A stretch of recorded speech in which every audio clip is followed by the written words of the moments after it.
Hi, I'm Seamless, and it's time for another How to Bass tutorial. And today I'm going to show you how to make this sound.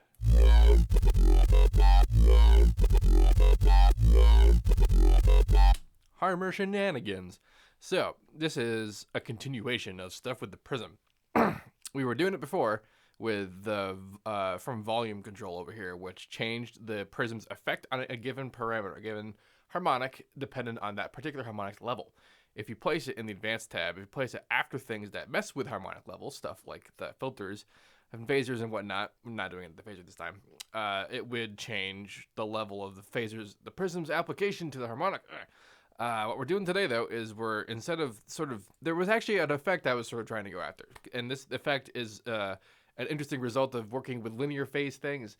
So a regular filter, does what it does by altering it, like basically giving an offset to a particular frequency when that particular frequency is active in a particular area, and that causes a phase offset that gives it its thing. It's what it does, has it happen.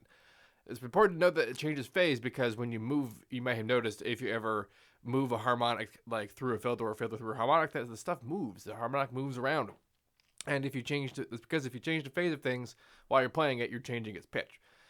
It's why things get a little pitchy when you use high resonance filters. When you get that peaky kind of like it moves around like it's an oscillator almost, and it's self oscillates in hardware. But the sort of point is that additive synthesis, because we're making the filters we're building them from the ground up with the activity of individual harmonics. There's none of that pitch motion stuff unless we tell there to be. So today to do that, what I did was I used the mod X speed mapping parameter, which is another I don't really use this parameter very much. And what this thing does is it takes how fast you're moving mod X to be the thing. That's what it's tracking. That's the number now. So if I move it X fast and then I move it half X fast, the parameters change will be X and then half X. So that's what X is doing now. And I set it to match Prism. The Prism shape is also just this guy, which causes that kind of frequency shifting motion versus the weavy business. It starts with that makes it just sound like a bell.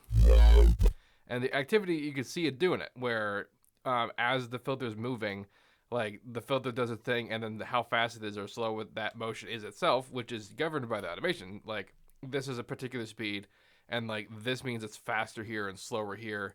And this means now it's slower here and faster here. And that means that parameter, that quality is what changes the nature of that parameter, which in this case is a change of pitch.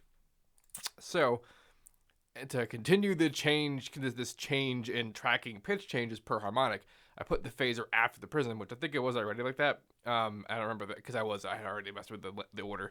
But point being is that, I should probably mention that I'm doing a custom shape on the filter.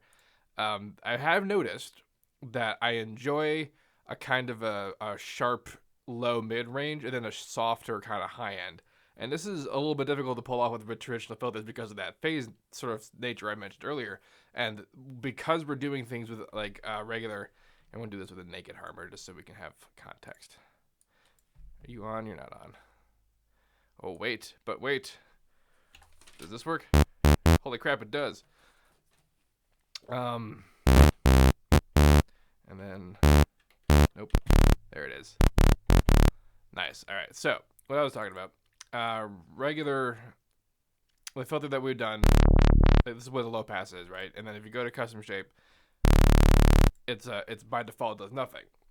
If I wanted to make a low pass, I would do this. This is a pretty basic regular kind of low pass. It's a bit different from what the low pass was because it was sort of probably shaped specifically to elicit a particular result. And as I was saying, the kind of thing I like is basically what a bandpass filter does in a regular world. But I like there being low end, but I still also like there being high end, but I do like the presence to be more in the mids, so we get kind of this shape. And then we also get a vaguely phasery result because there's this very obviously different shelf thing happening. And this guy, and the one that we're actually using, that's what this sort of carefully crafted angular activity is here. This is all very trial and error, and like I'm just having hindsight, I now know why I've done that, which is the value of showing it to you now. But that's how I arrived at that particular shape. It is also worth noting that we're using Unison. This is what it sounds like without Unison.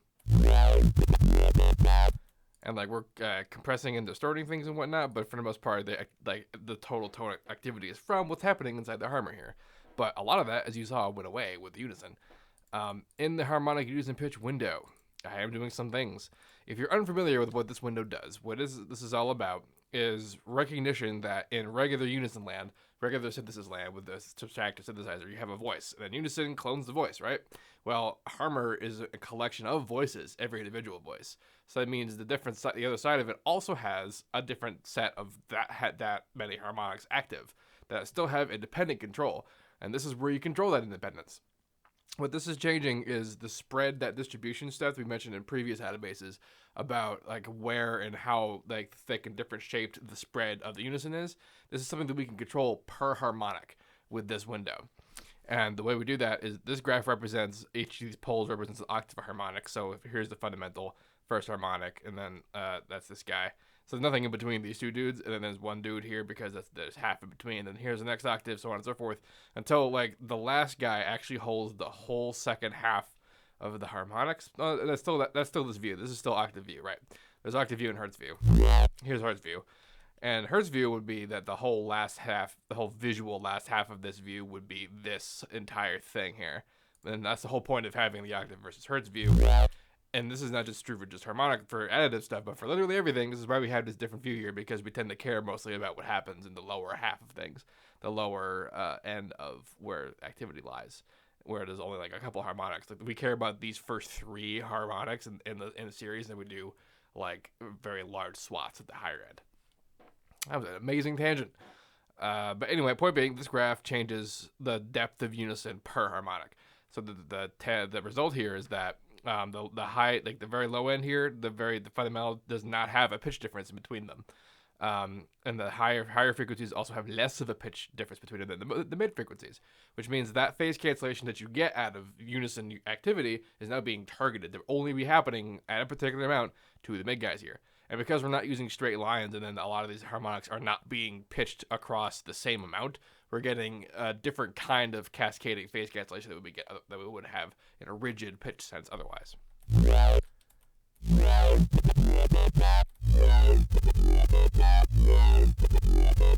Now, that isn't just what's causing that change in tone, though. Activity in the unison window is also influencing the fact that we have the phaser set to the harmonic mode inside Harmor. Harmor's phaser, like the filter, is a vague thing that's sort of doing its activity, just telling the harmonics to be on and off in such a way that it looks like what a thing was supposed to do. And we can tell it to do different stuff, and in this case I have a different phaser shape. This one's not as wonky as the filter shape. It is just actually just kind of a fatter shape. It's almost as if I turned the width up, but still kept the shape a bit similar. Some of the sharpness that we're getting in there is because the angle of the slope is sharper than it is before, and this is just saying that it takes less harmonics to get from nothing to something than it did before, and that's sort of what like a smooth or sharp transition is we're relying on, how many harmonics it takes to get from one side to the next. Less harmonics sounds sharper, and that kind of like tinny cut is causing that, and also with the particular setting of the width of the phaser. But the whole point of mentioning this is because we have the width setting, we have that setting, but because we're setting it to harmonic, all of the various pitch changes are influencing where the phaser is going to be. It's also pitch locked. It's going to move around with the pitch. It's going to move around with the note, which is interesting because there's also keyboard tracking, which will, I assume, offset it in such a way that it would follow the note if it wasn't already. But it is already following the note, so it does, you can see it happening kind of in the shape. But all of that is so that when we have the macro, the moving the X around, it's not static. There's like a constant sort of, but related and a relative talking motion that's reliant on the shape of things, but changing slowly, but also changing in complete total relative motion to the macro.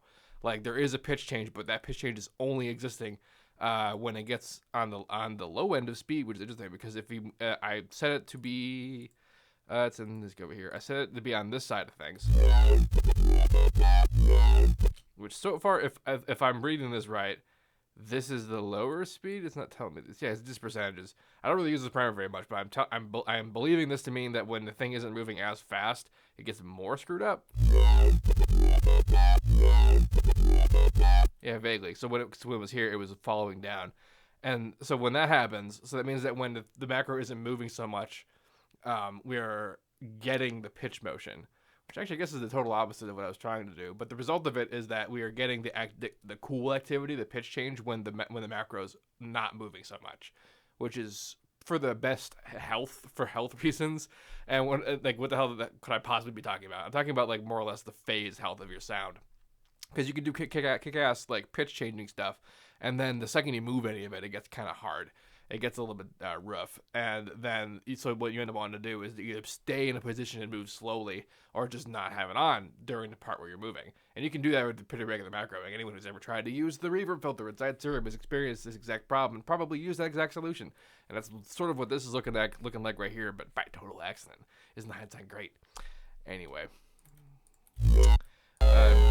but moving on from what's happening, come back. Oh yeah. Also on top of that, I noted that this original sound, like I was making the sound with the intention of being this sharp. I like my saw stuff, you know, I like my sharp stuff, but also sounds pretty dope as a square sound.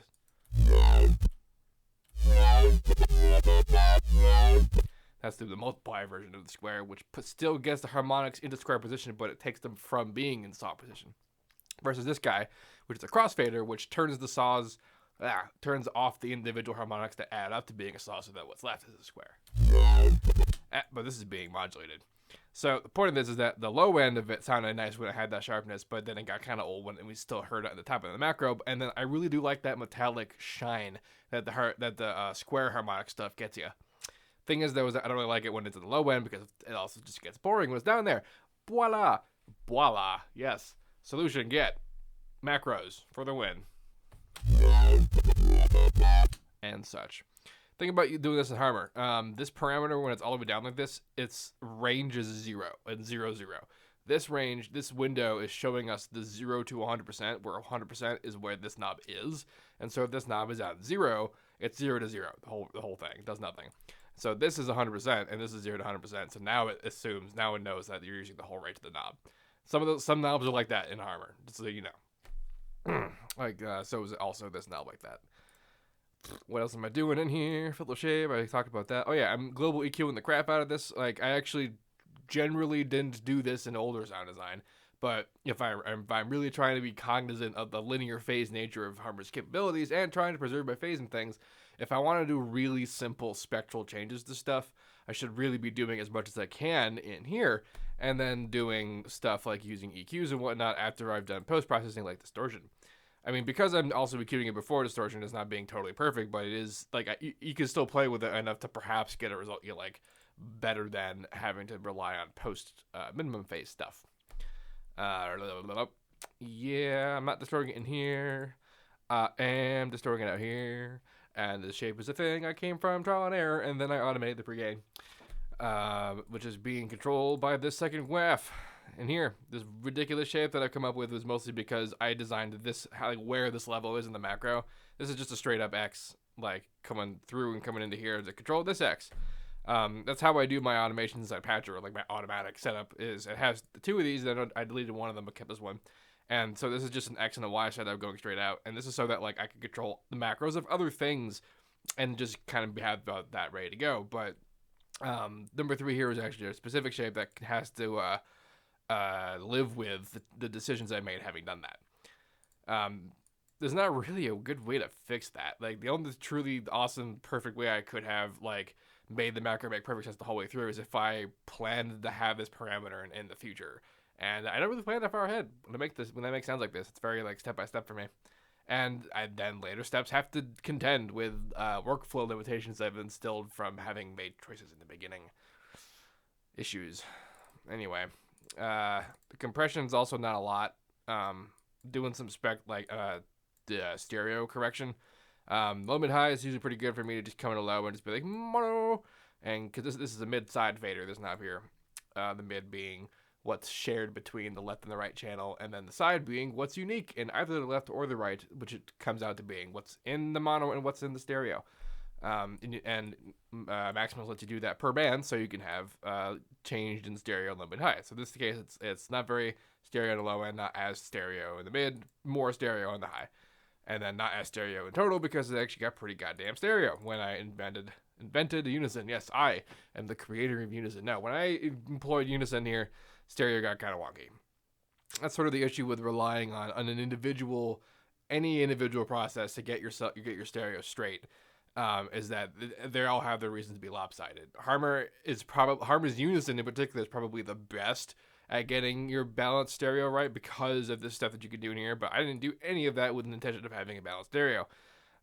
Everything that after that is just being corrected in here so that it can actually be used as a thing. Mostly though, if I do just for people who are always asking, how do I do stereo? What is stereo? What's a good stereo practice? The best stereo practice is to be using as many things as you can because all of them have their destructive capabilities, like using choruses, phasers. They're all mostly the same thing. Flangers, reverbs, delays, unison, multi-tracking if you're doing instrumental recordings and that kind of thing. Like every one of those has its effect, and then it also has its crazy downside. So you have to use kind of a little bit of as many of them as you can so that you can balance it out, get some spectral layering going on in there, and like dry signals and wet signals, and combine it all together so that you get a nice pillowy world of stereo. I didn't do any of that here. Just had a Unison, and it just worked out. But that's what you could do, and you should do, just because that question comes up. Anyway, this sound will be available. Download the description, just this patcher here. If you have any questions about this, please let me know. Don't forget to like, comment, and subscribe, and all that good stuff. And as usual, have a nice day.